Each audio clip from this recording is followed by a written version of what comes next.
All right, everyone, I see some propaganda spreading, and I have to assume that it's not entirely organic, considering that, 1,000 people started talking about it at the same time.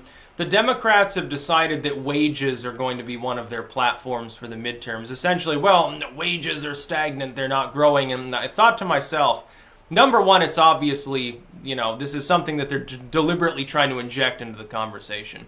Number two, what are their proposals? They haven't really talked about how to solve it. They're just saying that wages happen not to be growing. By the way, did they care that wages didn't really grow under Obama? No, they didn't really care. Wages haven't been growing commensurate with the growth of the economy in this country for decades and decades. The problem with mentioning that to their constituents would be trying to explain to them how that began around the time the war on poverty began. Literally, it's because of government intervention. Again, the road to hell is paved with good intentions, usually formulated by the corrupt because they know that it won't work, and then taken up as a sort of moral banner by people who are not entirely in the know. What happened is the government decided to throw money at the problem, not realizing that it created the situation that we're now in. And this has been the tale over and over. It's like with healthcare, the government tries to fix it, makes it worse. With the environment, the government comes in with the EPA, tries to fix it, makes it worse. Private companies and individuals do a 10 times better, quicker job. With military endeavors, the military is sent over by the Pentagon to some country to get rid of a dictator, and then terrorists emerge. They go and get rid of them, and then more terrorists emerge worse than the last. Like when Al-Qaeda gets kicked out, ISIS comes in or something. We've had this problem over and over. Government can't solve problems because if government were able to solve problems, I'll tell you a secret.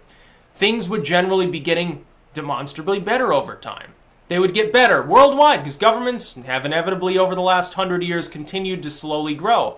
Well, then why aren't things better off? Why is it that unemployment remains prevailing? Why is it that wages haven't risen? Why aren't people wealthier? Why aren't the average people why haven't the proletariat been uplifted? It's because of government. Because government is the problem in most cases.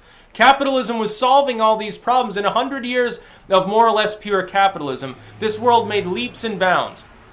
People became 10 times more literate, and they became far more wealthy. The middle class developed. The poor became less poor. Charities grew. Wars were suppressed. Diplomacy took hold. It was wonderful. Then government came in with the modern corrupt style of governance that most countries use, and things started to get shitty again.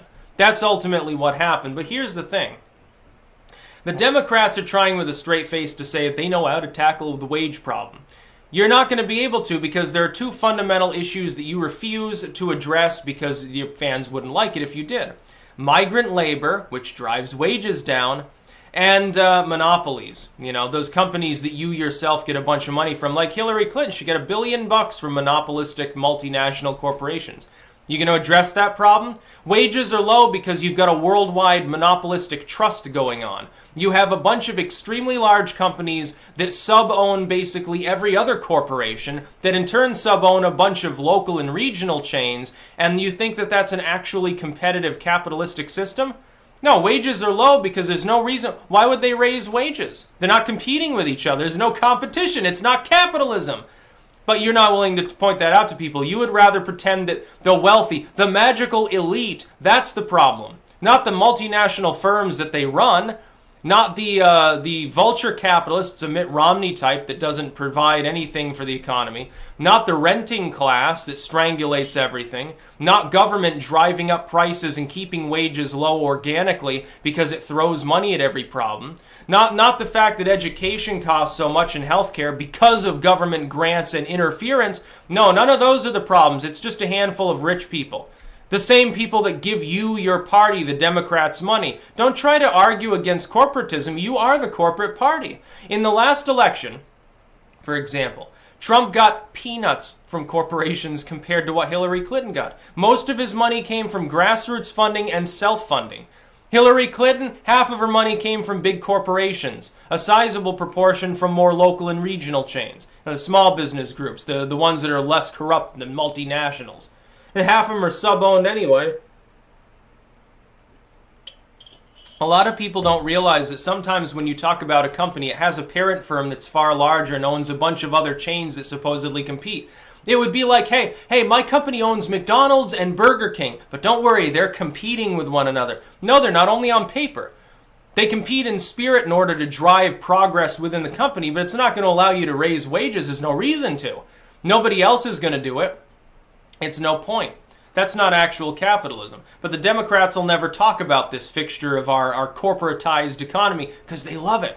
They are corporatists. The neoliberals are not anti-money. They're very pro-money. Most of these people are fantastically wealthy. No, you think that the Democrats in Congress are a bunch of poor people, a bunch of proletariat? They managed to get there despite overwhelming odds. They were born into poverty, and then they became Democrats because they saw what being poor was like. And then now they became wealthy by helping the poor.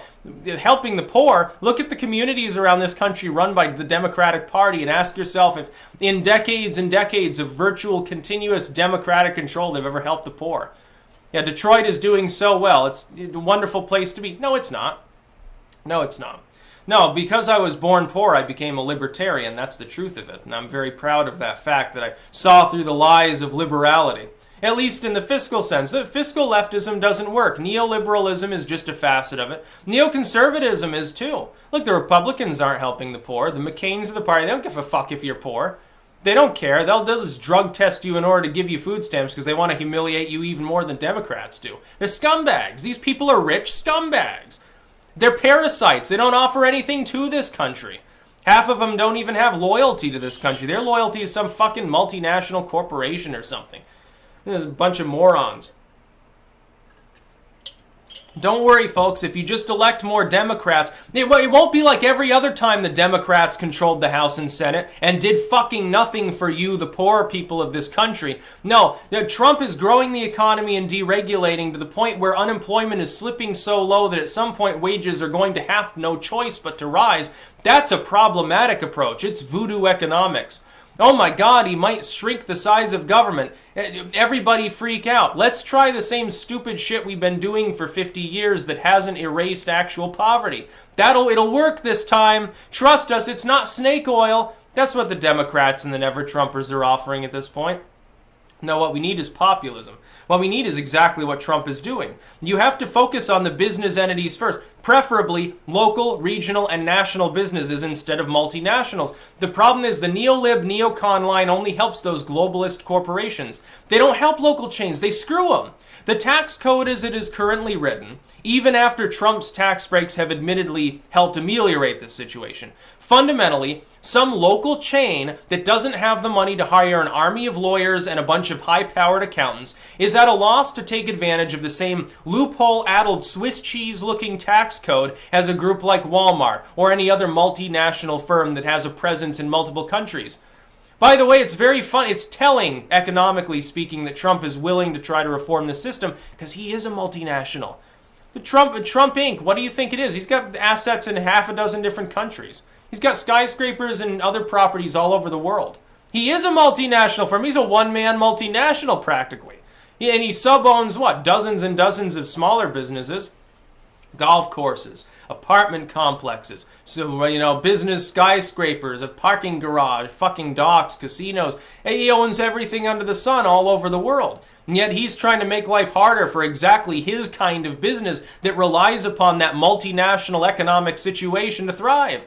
In favor of small business, it's like, this one-horse town. You get the mom-and-pop bookstore, and that dude over there he and his son run the mechanic place. They do like tinkering with your car. And there's, the small town semi-privatized library with one little old school lady who's also literally the teacher in the one-room schoolhouse. Those are the people that are going to end up benefiting from the restructuring of the economy he has in mind. The Democrats want to fixate on the fact that after only a year and a half of Trump being able to actually do anything, wages haven't risen yet. Oh my God, it's the end of the world. So economic growth means nothing.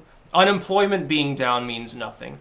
Backing down the entire EU on tariffs means nothing. Being able to subsidize our farmers means nothing. None of the things that he's done even matter because wages haven't magically risen. Now, I'll tell you what will happen in the future.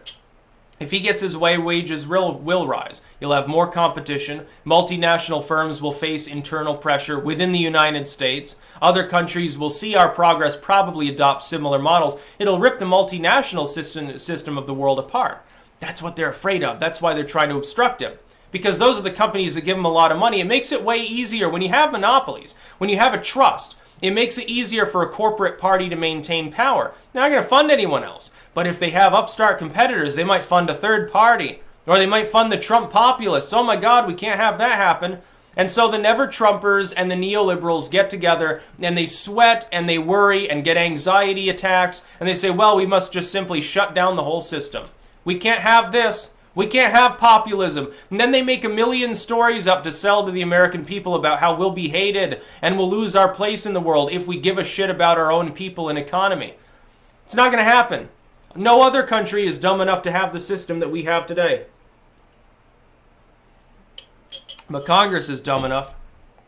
They're also short-sighted, corrupt morons for the most part. Yeah, those that are sitting there saying, ooh, wages this, wages that. It was Pelosi that sort of dreamed that up. Pelosi, yes, she's a total genius. She's totally not off her rocker. Of course she is. She's a corporate sellout shill with tens of millions of dollars to her name. She's a rich lady. She's a rich old lady trying to speak for the poor and downtrodden. That's sort of like Al Sharpton speaks for the little people of this black rundown shantytown community. No, he doesn't. He lives in a fucking penthouse. He doesn't speak for them. These people don't speak for me. They don't speak for you. They'll never speak for us because they don't give a shit about us. That's about all. Peace out.